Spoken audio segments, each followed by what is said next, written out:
যে দীর্ঘমেয়াদী ব্যথায় আসলে কিন্তু এখন অনেকেই ভুগে থাকেন। তো এই যে যারা দীর্ঘমেয়াদী ব্যথায় ভুগছেন এর আসলে মূল কারণটা কি? পেছনের গল্পটা জানতে চাই। অনেক ধন্যবাদ। আসলে ব্যথানাশক ওষুধ আপনি শুরুতেই বলেছেন যে ব্যথার ওষুধের কারণেই অনেকে দীর্ঘমেয়াদী ব্যথায় ভুগে থাকেন। কেন?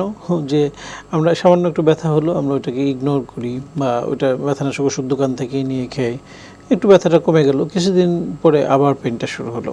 এভাবে করতে করতে কিন্তু দীর্ঘমেয়াদী পেইনের একটা ইতিহাস চলে আসে। তো মূলত আসলে অনেকগুলি কারণে এই ধরনের দীর্ঘমেয়াদী ব্যথা হতে পারে। যেমন আমরা কিছু আর্থ্রাইটিসের কথা বলি, যেমন কারো রিউমাটয়েড আর্থ্রাইটিস নামে একটা ডিজিজ রয়েছে যেটা তাদের ইয়াং এজে শুরু হয়। যেমন আমরা বলি 18 থেকে 20 বা 25 বছর বয়সের মধ্যে প্রথম ধরা পড়ে। সেটাতে তার জয়েন্টগুলোতে ব্যথা হয়, ফুলে যায় এবং এটা লাইফ লং ডিজিজ, যেটা আপনার একেবারে নিরাময়যোগ্য রোগ নয়। যেমন কারো ডায়াবেটিস হলে যেমন নিরাময় হয় না, ঠিক এমনই এই ধরনের আর্থ্রাইটিসগুলো তাকে সারা জীবন বয়ে বেড়াতে হয়। তো এটা একটা দীর্ঘমেয়াদী রোগ।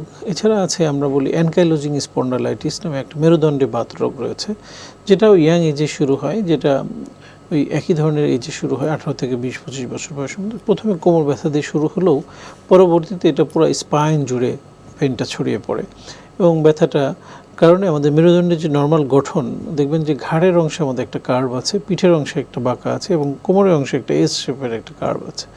তো এই যে কার্ভাচারগুলা এটা আমাদের খুব গুরুত্বপূর্ণ। যেমন আমরা সামনের দিকে ঝুঁকি, আমরা ডানে বামে মুভ করি, এই মুভমেন্টগুলো করার জন্য এই কার্ভাচারগুলো দরকার।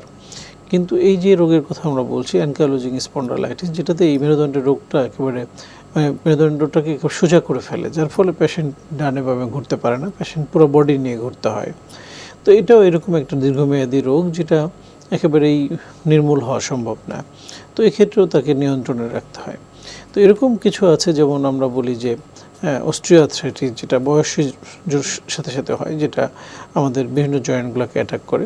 তো এটা দেখা যায় যে একজন মানুষের একটু আর্লি যদি অস্টিওআর্থ্রাইটিস হয়, হয়তো 40-45 বছর বয়সে তার শুরু হলো, কিন্তু সে কিন্তু যদি আল্লাহ হায়াতে বাঁচায় রাখে 70 বা 75 বা 80 বছর বয়স পর্যন্ত তাকে এই রোগটাকে ক্যারি করতে হয়। তো এই যে দীর্ঘমেয়াদী রোগগুলো, এইগুলোর ক্ষেত্রে আসলে আমরা যদি বলি, শুরুতেও বলেছি যে ব্যথানাশক ওষুধ আসলে কোনো সমাধান নয়, সাময়িকভাবে ব্যথাটাকে কমিয়ে রাখে। কিন্তু কী কারণে তার ব্যথাটা হচ্ছে, কারণটাকে যদি আমরা সঠিকভাবে নির্ণয় করি এবং সেটা সমাধানে একটু যদি সমন্বিত চিকিৎসা নিই, যেমন তার হয়তো কিছু ওষুধেরও প্রয়োজন রোগটাকে নিয়ন্ত্রণে রাখার জন্য, তার ওষুধের পাশাপাশি ফিজিওথেরাপি, এক্সারসাইজ, জীবনযাত্রা প্রণালীতে পরিবর্তন নিয়ে আসা, খাদ্য খাবারের মধ্যে একটু পরিবর্তন নিয়ে আসা, তাহলে দেখা যায় যে এই টোটাল ম্যানেজমেন্টটা শুধু ওষুধের উপরে আর নির্ভরশীলতা থাকে না এবং ব্যথানাশক ওষুধের যে ক্ষতিকর প্রভাব সেগুলোকেও এড়িয়ে চলা সম্ভব হয়।